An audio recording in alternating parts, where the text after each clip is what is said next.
어제부터 교회가 인터넷이 완전히 닫히는 바람에 어제 오늘 예배 준비나 또 여러 가지가 매우 힘들었습니다. 하지만 이렇게 주보도 요즘에 인터넷이 연결이 안 되면 출력이 어려운 상황인데 감사하게도 우리 방송팀장이 열심히 연구해서 주보를 이렇게 출력할 수 있게 됐습니다. 감사합니다. 사랑하는 여러분, 주님의 은혜와 평강이 성도님들의 삶에 늘 함께 하시기를 바라고 축복합니다. 오늘 말씀은 디모데전서 1장 12절에서 20절입니다. 사랑하는 여러분, 드디어 예레미야 애가서가 이제 끝나고 시편 107편, 108편을 지나서 디모데전서를 우리가 함께 나누게 되었습니다. 작년 여름과 또 올 여름에 걸쳐서 두 해를 예레미야서를 묵상을 했기 때문에 어떻게 보면 작년 여름, 올 여름 계속 예레미야의 그 말씀 속에 있었고 또 지난달에도 예레미야 애가를 보다 보니까 계속 그 연속선에 있었습니다. 근데 이제 디모데전서는 분위기가 확 바뀌었죠. 신약 성경이고 신약 성경에서도 저 뒤에 있는 이제 바울의 서신인데 디모데전서를 묵상하게 된 겁니다. 근데 우리가 먼저 알아야 되는 것은 바울 사도가 이 디모데전서를 언제 썼느냐 하는 것입니다. 우리가 성경의 그 모든 책의 연대기를 다 알 수는 없는데 다 기억도 못하죠. 근데 디모데 전후서를 언제쯤 썼는지는 아는 게 우리의 유익합니다. 왜냐하면 그걸 알아야 이 디모데 전서 후서가 말하는 게 어떤 것이고 그 무게가 어떤 건지 이걸 좀 더 느낄 수 있거든요. 바울 사도가 이 디모데 전서를 쓸 때는 거의 그의 생애의 말기였습니다. 마지막에 가까운 때였죠.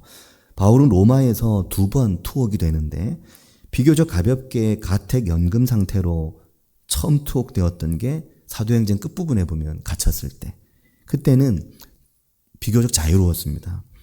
그러나 거기서 이제 석방이 되고 네 번째 선교 여행인 스페인과 또 기타 지역으로 선교 여행을 다녀왔는데 그렇게 다녀오고 난 직후에 이 디모데전서를 썼습니다. 그리고 얼마 못 돼서 다시 바울 사도가 투옥이 되는데 이게 그의 두 번째 투옥으로 그의 생애의 마지막이었습니다. 그리고 바울은 그때 감옥에 수감 중에 있을 때 다시 디모데에게 편지를 보내는데 그게 디모데 후서입니다. 그러니까 디모데 전후서를 읽는 우리가 11월 19일까지 디모데 전후서를 보게 되는데 이걸 잘 보아야 되는 이유는 바울이 그의 삶의 어떤 마지막이 다가올 때 우리가 유고 시집 이렇게 말하잖아요. 그가 살았을 때 쓴 마지막 어떤 글 그런 식으로 이 디모데 전후서는 바울에게 유고 서신 같은 그런 중요한 의미가 있는 겁니다. 이 마지막 서신을 통해 바울 사도는 그럼 오늘 우리에게 어떤 걸 말할까? 이게 되게 중요한 거죠.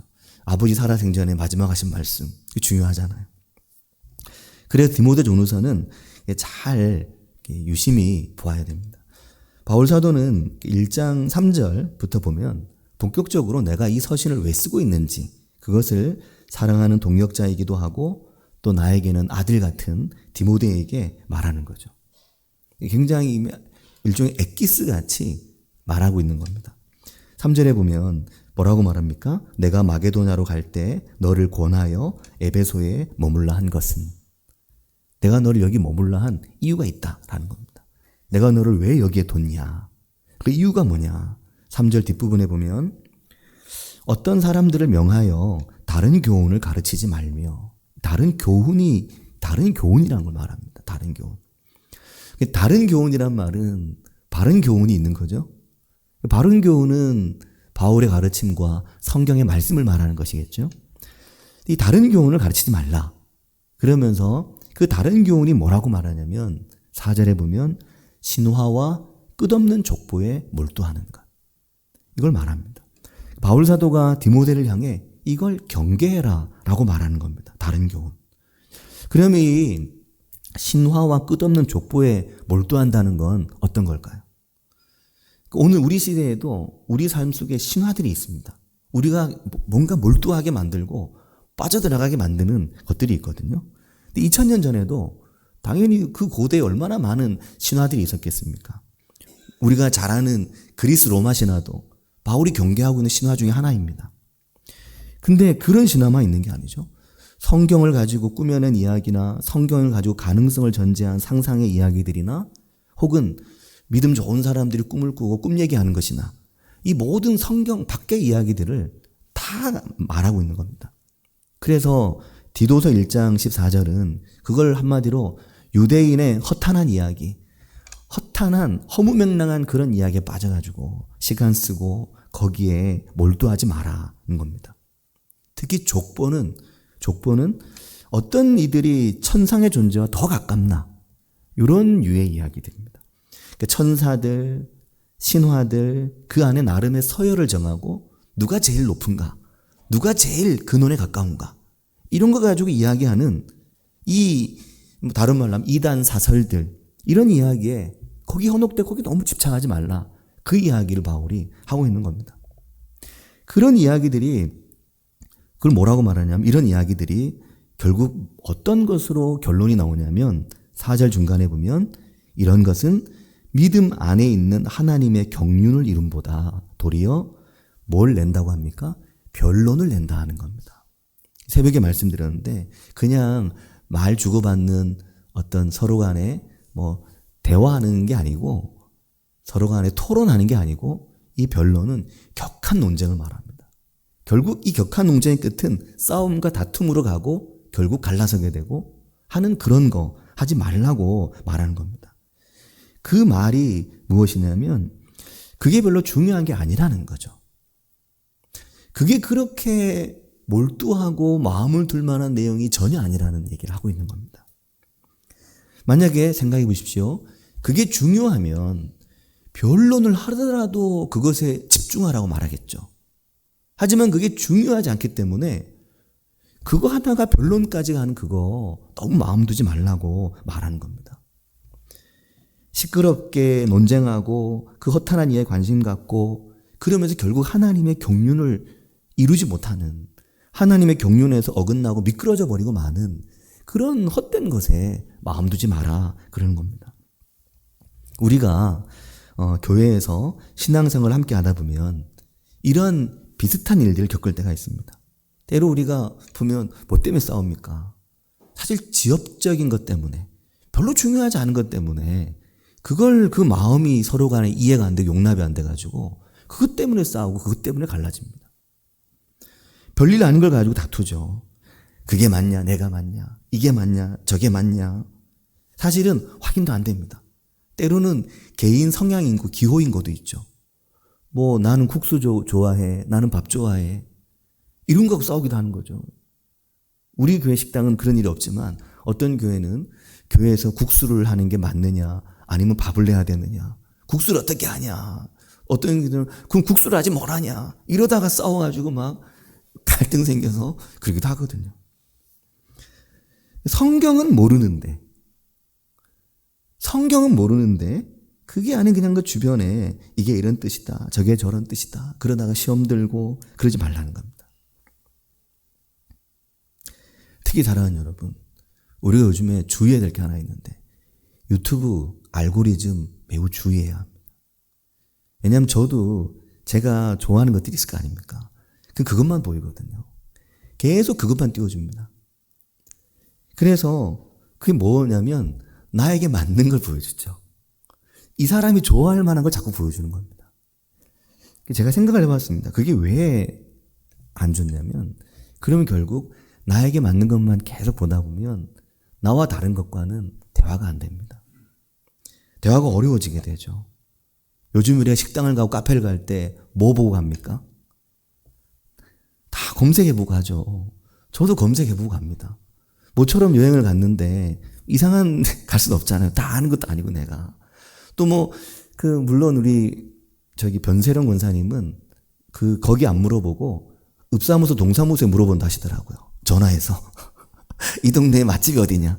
그래서 제가 되게 지혜로운 방법이다 라고 생각했거든요. 근데 식당 가고 카페 갈 때 다 검색하죠. 검색해서 평점이 몇 점인지 또 리뷰가 어떤지 또 블로그에 어떤 글이 있는지 이거 다 보고 맛에 대한 평가, 친절도의 평가 다 본 다음에 사진도 보고 그리고 여기 가야 되겠다 이러거든요. 그게 대체로 좀 맞는 경향이 있죠. 하지만 다 맞지는 않고 그래서 결국 이 극과 극의 이 지역 상권의 편차가 발생하거든요. 되는 집은 뭐 계속 되고 또 가보면 사실 뭐 없는데 또 그렇고 그렇잖아요. 바울 사도가 말하는 다른 교훈이 아닌 바른 교훈은 그럼 뭘까요? 그건 우리가 잘 압니다. 이 바른 교훈은 성경의 가르침이고 말씀이죠. 근데 이게 우리가 그렇잖아요. 바르다고 말한다고 그게 바른 게 아니죠. 바르다고 말해서는 그 바른 결론이 있어야 됩니다. 결과가. 그래서 이 1장 5절은 이 바른 교훈, 이 교훈의 목적이 뭐냐? 이 교훈을 통해서 뭘 얻느냐? 그걸 말하면서 5절에 보면 이 교훈의 목적은 이라고 말하면서 청결한 마음과 선한 양심과 거짓이 없는 믿음에서 나오는 사랑이다. 이걸 말합니다. 이게 목적이라는 거죠. 그러니까 우리가 나는 성경을 사랑하고 하나님의 바른 교훈을 좋아해. 그러면 요게 되어야 되는 겁니다. 근데 이게 문제가 있죠. 어떤 문제가 이제 발생하냐면 6절에 보면 사람들이 이 바른 교훈의 길을 안 가고 자꾸 벗어나서 헛된 말에 빠진다는 거죠. 그래서 7절에 뭐라고 말합니까? 자꾸 이에서 벗어나서 뭐가 되려고 하냐면 율법의 선생이 되려고 한다는 겁니다. 자기가. 그러니까 자기가 말하는 거, 자기가 확증하는 것이 무엇인지 깨닫지도 못하면서 그것에 내가 선생 역할을 하려고 한다는 겁니다. 그러니까 그렇게 하면 안 되고 이 교훈의 목적에 충실하라는 겁니다. 율법의 선생이 되려고 하지 말고 청결한 마음, 선한 양심, 거짓 없는 믿음, 그리고 이 거짓 없는 믿음에서 나오는 게 무엇입니까? 그게 사랑입니다. 이게 세트죠. 청결한 마음, 선한 양심, 거짓 없는 믿음에서 나오는 사랑. 내 교훈이 이것을 힘쓰게 하는지 이걸 잘 보라는 겁니다. 간단하고 단순합니다. 디모데전서는 이걸 말하고 있습니다. 이 단순한 교훈에 대해서 10절 끝에 보면 10절 끝에 뭐라고 말하냐면 바른 교훈이라고 말합니다. 아까 다른 교훈과는 대치되는 거죠. 하나님의 바른 교훈이 무엇입니까? 하나님의 말씀인 것입니다. 그래서 바울은 디모데를 향해서 18절에 가면 오늘 읽은 말씀인데 아들 디모데야 그렇게 부르는 거죠. 친아들이 아닌데 아들 디모데야 그렇게 부르는 건 바울이 얼마나 디모데를 사랑하고 있는지를 알 수 있는 겁니다. 진짜 아끼고 진짜 사랑하는 아들 디모데야 내가 너에게 이 교훈으로서 명하노니 전에 너를 지도한 그 예언을 따라 예전에 너에게 말해주었던 그 하나님의 말씀의 길을 따라 그것으로 선한 싸움을 싸우며 그 뒤에 19절에 뭐라고 말합니까?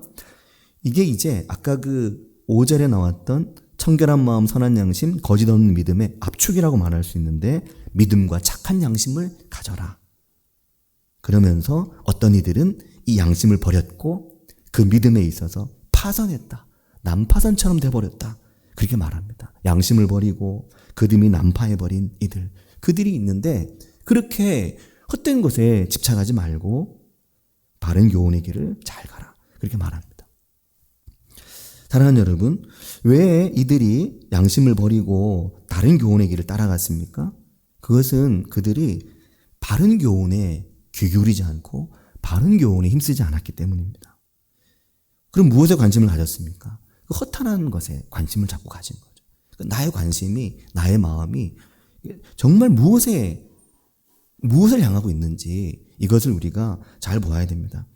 제가 어제 그 인터넷도 안 되고 인터넷이 안 되면 요즘에 이게 할 수 있는 게 굉장히 제한적이더라고요.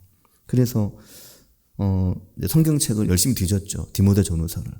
여기서 이제 제가 딱 꽂혔습니다. 그럼 이제 이 청결한 양심, 선한 양심, 청결한 마음, 선한 믿음, 선한 마음, 선한 양심, 거짓 없는 믿음, 그리고 바른 교훈 이런 게 뭔지 디모데 전후서에서 계속 얘기할 것 같아가지고 디모데 전후서를 이게 뒤졌습니다. 뒤져보니까 여러 번 읽었죠. 읽어보니까 이 말이 계속 나옵니다. 저 끝날 때까지 디모데후서 끝날 때까지 청결한 마음, 선한 양심, 거짓 없는 믿음, 그리고 교훈 이 말이 계속 나오는데 마음, 양심, 선한, 거짓이 없는 믿음, 교훈 이런 말이 나올 때마다 체크를 해보는 거죠. 그 말을 쭉 찾아서 디모데전서 3장 1절에 가면 선한 일을 사모하는 것 3장 9절에 가면 깨끗한 양심, 믿음의 비밀, 양심, 믿음, 그 양심과 믿음의 그 비밀, 이 말이 나옵니다. 4장 1절에 가면 후일에 어떤 사람들이 믿음에서 떠나 또 믿음에 대해서 이야기합니다. 그리고 그 4장 2절에 가면 자기 양심이 화인을 맞아서 라고 말합니다. 양심이 화인 맞은 게 뭘까요? 양심을 버려버린 거죠. 그리고 6장 11절에 가면 바울이 디모데를 아까 아들이라고 불렀잖아요. 6장 11절에 가면 사랑하는 오직 너 하나님의 사람아, 사랑하는이 아니라 오직 너 하나님의 사람아, 그렇게 부르면서 이것들을 피하고 그 허탄한 논쟁들, 이 거짓 교훈들을 피하고 뭐라고 말하냐면 의와 경건과 믿음과 사랑과 온유를 따르며 그렇게 믿음의 선한 싸움을 싸우라. 그 믿음과 그 사랑과 그 온유를 따라가라고 말하는 거죠. 그리고 디모데 후서로 넘어가면 다시 또 거짓이 없는 믿음, 그 믿음을 다시 말합니다. 똑같죠, 말이 앞에 나온 거짓 없는 믿음.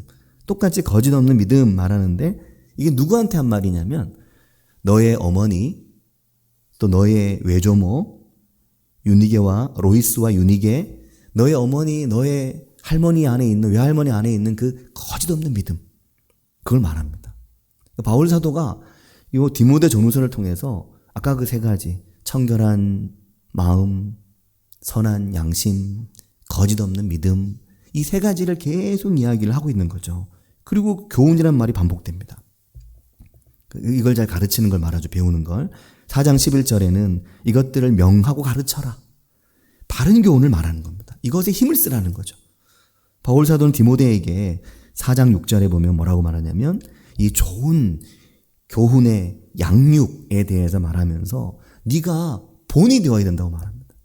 네가 이걸 잘 배우고 네가 이걸 잘 알아서 네가 너 스스로 본이 되지 않으면 안 된다고 말하는 거죠. 그러니까 이 세 가지는 본이 되게 중요한 겁니다. 모델이. 그 디모데도 할머니, 외할머니, 어머니가 그의 모델이었잖아요. 그 거짓 없는 믿음이. 이게 모델이 너무 중요한 겁니다. 그래서 바울 사도는 4장 13절에 가면 뭐라고 말하냐면 내가 이를 때까지, 내가 다시 너에게 갈 때까지 읽는 것과 권하는 것과 가르치는 것에 전념해라. 이 말씀의 바른 교훈에 전념하라고 말하는 거예요. 너의 온 힘을 여기에 쏟아부으라고 말하는 거죠. 그리고 6장 3절에 가면 다른 교훈이란 말이 나오는데 그리스도의 말씀과 경건에 관한 교훈을 따르지 않으면, 그러니까 그 다른 교훈을 힘쓰면 결국이 뭐냐? 변론과 언쟁을 좋아하는 것으로 가게 된다라고 말하는 겁니다. 그게 다른 교훈의 결과인 겁니다. 그래서 그런 것이 아닌 이제 디모데 후서로 가면 1장 13절에 뭐라고 말하냐면 내게 들은 바 바른 말을 본받아 지키고, 그러니까 바른 교훈을 본받아 지키고, 그리고 3장 10절에 가면 나의 교훈과 행실과 이 말씀의 교훈에 너의 온 힘을 쏟으라고 말하는 거죠. 그러면서 우리가 잘 아는 디모데후서 3장 14절부터 17절 말씀이 나오는 겁니다. 이거 수도 없이 반복해서 듣게 되죠. 그러나 너는 배우고 확신한 일에 거해라. 너는 내가 누구에게서 배운 것을 알며 어려서부터 성경을 알았나니 성경은 능히 너로 하여금 그리스도 예수 안에 있는 믿음으로 말미암아 구원에 이르는 지혜가 있게 한다. 요 이야기를 하는 겁니다. 그러니까 그 교훈에 힘쓰라는 거죠. 이 교훈의 목적은 청결한 마음, 선한 양심, 거짓 없는 믿음, 거기서 나오는 사랑, 요것입니다. 16절에는 모든 성경은 하나님의 감동으로 된 것으로 교훈과 책망과 바르게 함과 의로 교육하기에 유익하니, 그 1장 5절 디모데전서 바로 그겁니다. 이는 하나님의 사람으로 온전하게 하며 모든 선한 일을 행할 능력을, 그게 사랑으로 드러나는 것이죠. 이것을 갖추게 하려 합니다. 그렇게 말하는 겁니다. 사랑하는 여러분, 이게 뭘 말할까요? 우리가 이렇게 디모데 전서를 보면 이게 뭘 말하고 있는 걸까요? 바울 사도는 지금 디모데에게, 내 믿음의 아들, 사랑하는 아들에게 뭔가 매우 중요한 걸 말하고 있습니다. 그는 디모데에게 이 믿음의 선한 싸움을 싸워야 된다. 이것에 힘을 써야 된다. 라고 말하면서 오늘 우리가 함께 읽었던 디모데전서 1장 19절에 나오는 말씀과 같이 믿음과 착한 양심을 가지고, 어떤 이들은 그 양심을 버려버렸고 또 그 믿음에 관하여는 난파선이 돼버린, 파선해버린 배처럼 되어버린 그 믿음과 착한 양심을 굳게 지켜야 된다는 거죠. 그걸 굳게 지켜야 되는데 그걸 무엇으로 굳게 지킵니까? 바른 교훈에 힘쓰므로, 하나님의 말씀에 힘쓰므로 지키는 겁니다. 그게 이 교훈의 목적입니다. 이 교훈의 목적은 디모데전서 1장 5절에 이 교훈의 목적은 청결한 양심, 마음과 선한 양심과 거짓 없는 믿음에서 나오는 사랑이다, 이거인 거죠. 자, 그럼 이제 이런 생각할 수 있습니다. 그냥 이제 휙 지나가면 청결한 마음, 선한 양심, 거짓 없는 믿음, 여기 힘쓰라고 하네. 그 세 가지 힘써야 되겠구나. 근데 그 세 가지가 뭡니까? 그 세 가지가? 이걸 생각해 봐야 됩니다. 그 세 가지가. 이게 청결한 마음, 선한 양심, 거짓 없는 믿음, 이게 뭐지? 그 세 가지를 그래서 잘 찾아보면 첫 번째, 청결한 마음. 청결한 마음은 뭘까요? 청결한 마음. 그러니까 이 바른 교훈에 힘쓰면 마음이 청결해진다는 거죠. 마음이, 너의 마음을 청결하게 할 수 있다는 겁니다. 청결한 마음 말 그대로 이 마음이 깨끗해지는 거죠. 마음이. 근데 마음은 잠언에서도 강조하는 거잖아요. 잠언 4장 23절에 보면 마음을 생명의 근원이 그 마음에서 나온다고 하거든요. 그러니까 이 성경의 바른 교훈은 우리의 마음이 청결한 마음이 되도록 만들어가는 겁니다. 그 마음을 청결하게. 그러니까 말씀을 더 알고 말씀을 더 알아가는 것은 우리의 마음이 깨끗하게 되어가는 그런 과정인 것입니다. 그러니까 도리어 만약에 내가 교회를 통해 혹은 말씀을 통해 뭔가 열심히 힘을 내긴 하는데 이걸 하면 할수록 내 속에 다툼만 나고 내 속에 변론만 나고 내 삶에 분쟁만 일어난다면, 내 마음이 청결한 마음이 되지 못한다면 그런 우리가 하나님의 바른 교훈을 받지 않고 있다는 증거가 되는 겁니다. 두 번째가 선한 양심인데 이 선한 양심이 굉장히 중요합니다. 선한 양심이 어떤 거죠? 양심. 우리가 양심이란 말 많이 쓰잖아. 양심이란 말이 헬라어 성경의 원문을 보면 슈네이데시스라는 말로 되어 있습니다. 슈네이데시스. 이 말이 재밌습니다. 양심, 슈네이데시스.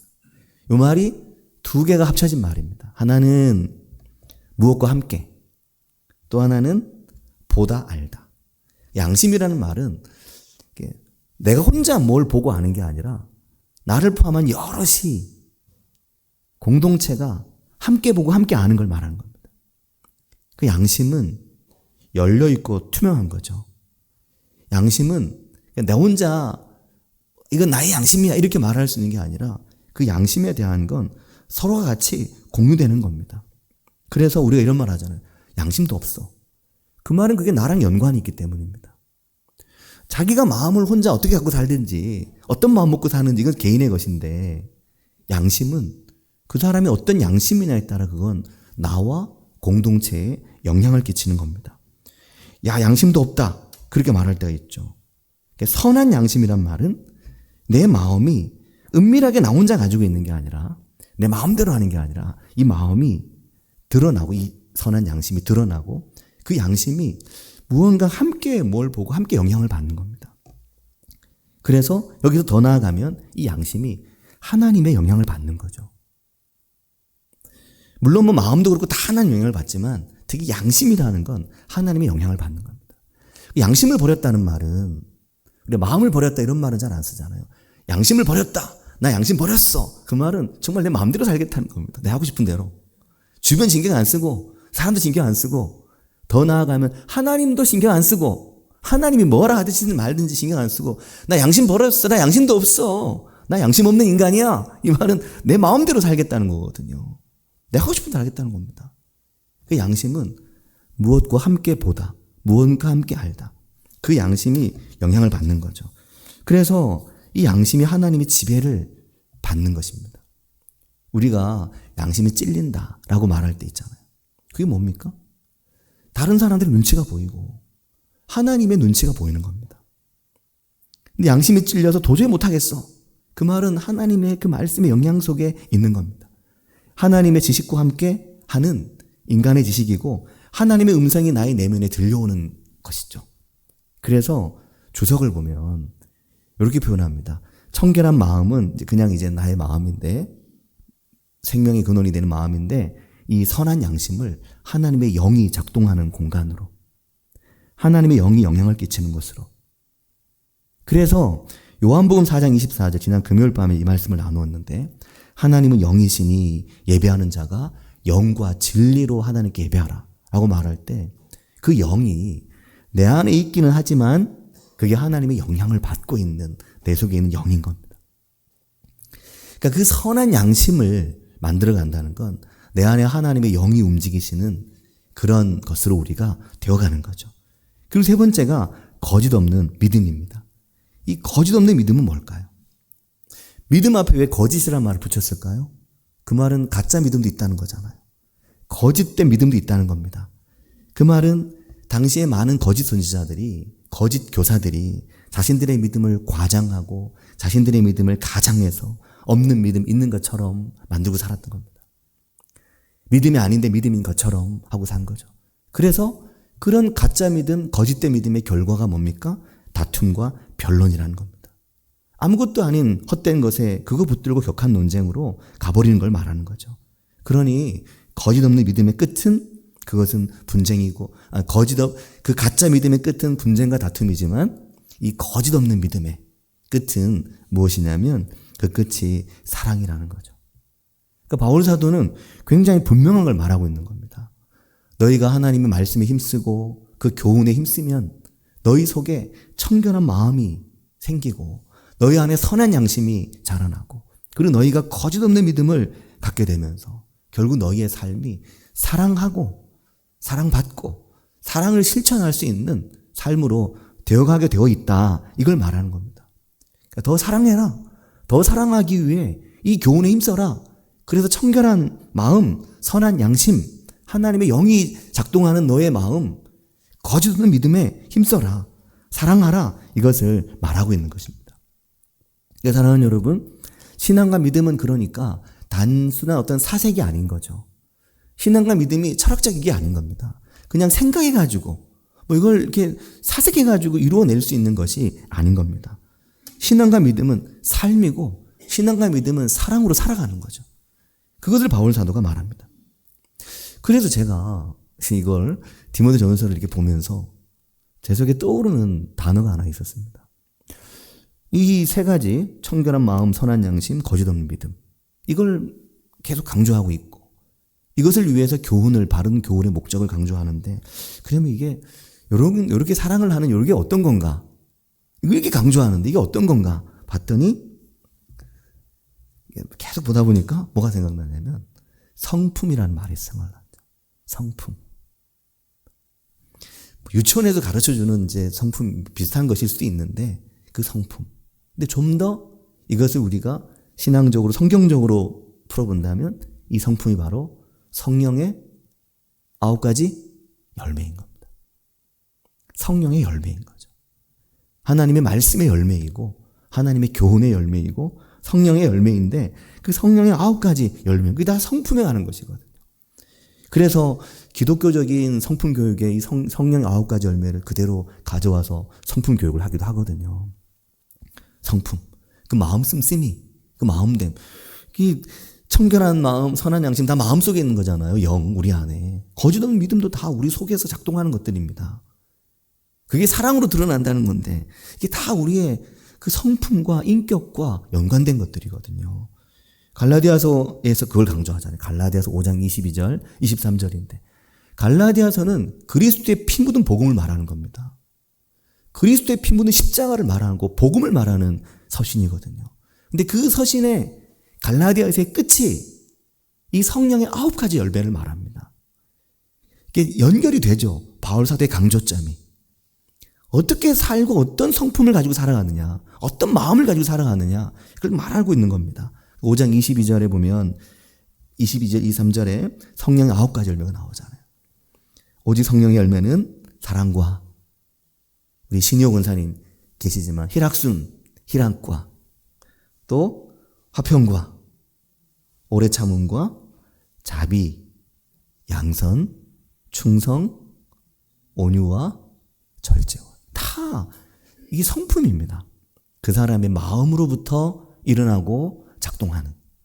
근데 이 성령의 9가지 열매를, 이와 같은 법을 금지할 법이 있다고 하나요? 없다고 하나요? 없다고 말합니다. 이것이 얼마나 귀한 줄 아느냐라는 거죠. 예수를 믿고 신앙생활을 하고 하나님의 말씀에 바른 교훈을 받으면서 이 9가지의 성령의 열매가 우리 속에서 풍성해지지 않으면, 그거가 반대로 다툼과 변론이 자꾸 나를 통해 일어나고 나타나게 되면 그게 문제가 있는 거죠. 제대로 된 바른 교훈 안에 우리가 있지 않은 것입니다. 좋은 모델과 좋은 본이 없는 거죠. 매우 찔리는 말씀이죠. 사랑하는 여러분, 우리가 이 말씀이 은혜 안에 있게 되길 바라고 축복합니다. 디모데 전후서를 읽으면서 오늘 이제 전체적인 개요를 말씀드렸으니까 이걸 이제 주일 말씀만 통해서 어려워요. 세부적으로 봐야 됩니다. 내일 새벽에 말씀을 또 잘 귀담아 듣고 보셔야 되는데, 이게 뭘 말씀하고 있을까? 우리에게 청결한 마음, 선한 양심, 거짓 없는 믿음, 거기서 나오는 사랑, 이것에 힘쓰는 바른 교훈. 허탄한데 마음 두지 마라. 말씀하는 이 말씀 은혜가 우리 가운데 있길 바라고 축복합니다. 같이 기도하겠습니다.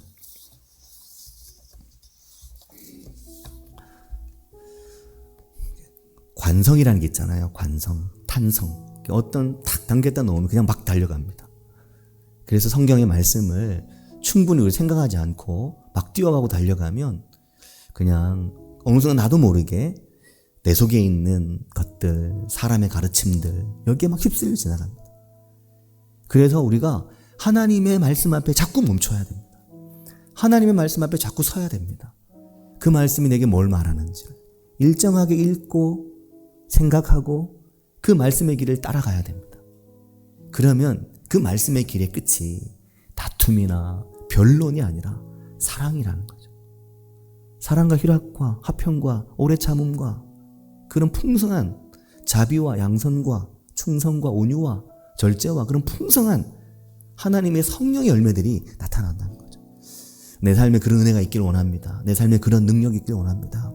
정말 그리스도의 사랑이 내 안에 있기를 원합니다. 같이 한 목소리로 기도하겠습니다. 하나님 아버지, 사랑 감사합니다. 주님, 오늘 우리가 그리스도의 사랑과 그리스도의 십자가 아래에서 그 피 묻은 복음 안에서 그 말씀 안에서 주의 바른 교훈을 따라 주의 바른 말씀의 길을 따라 그 말씀의 길을 청정하며 그 말씀의 길로 나아갈 때 하나님 아버지, 오늘 내 안에 청결한 마음, 선한 양심, 거짓 없는 믿음, 그에서 일어나는 사랑, 그 은혜가 일어나는 복된 인생이 저희들이 될 수 있기를 주님 원합니다. 하나님 아버지, 우리가 작고 부족하지만, 우리가 나약하고 약하지만 하나님의 말씀 안에 교훈 속에 그 말씀의 성령의 가르침과 감동 속에 계속해서 하나님의 선한 성품과 선한 영향력이 나타나는 복된 인생 될 수 있도록 주님 우리를 도우시고 주님 우리를 인도해 주시기를 주님 원합니다. 아버지, 역사하여 주시옵소서. 주님 복 주시며 은혜 더해 주시기를 주님 원합니다. 아버지, 축복하여 주시옵소서. 하나님 아버지, 저희에게 주어진 삶이라는 시간을 저희가 다투고 변론하며 격하게 감정 상하고 때로는 그렇게 우리의 말이나 우리의 살아가는 모습이 그렇게 완고하고 차갑고 그리스도의 사랑과 십자가의 피 묻은 보혈의 은혜를 나타내지 못하는 인생으로 우리가 살아가면 안 되는데, 하나님의 은혜와 하나님의 사랑으로, 그 풍성한 하나님의 사랑으로, 그 풍성한 하나님의 희락, 그 기쁨이 넘쳐나는, 그 하나님의 온유함이 넘쳐나는, 그 하나님의 충성스러움이 나타나는 그 성품의 열매, 그 마음의 열매, 그 양심의 열매, 거짓 없는 믿음의 열매, 그 사랑 속에 저희들이 살아갈 수 있도록 인도해 주시기를 주님 원합니다. 하나님 아버지, 이를 위해 바른 교훈에 힘써라. 성령의 감동에 힘써라. 하나님의 말씀의 가르침에 힘써라. 그 말씀 안에 머물러라. 사랑하는 아들 디모데에게 생애 말기에 온 힘을 다해 말하고 있는 바울 사도의 이 목소리를 저희가 듣고 그 말씀의 길에 부지런히 나아가는 저희들 되게 은혜 주시기를 주님 원합니다. 예수님의 이름으로 기도합니다. 아멘.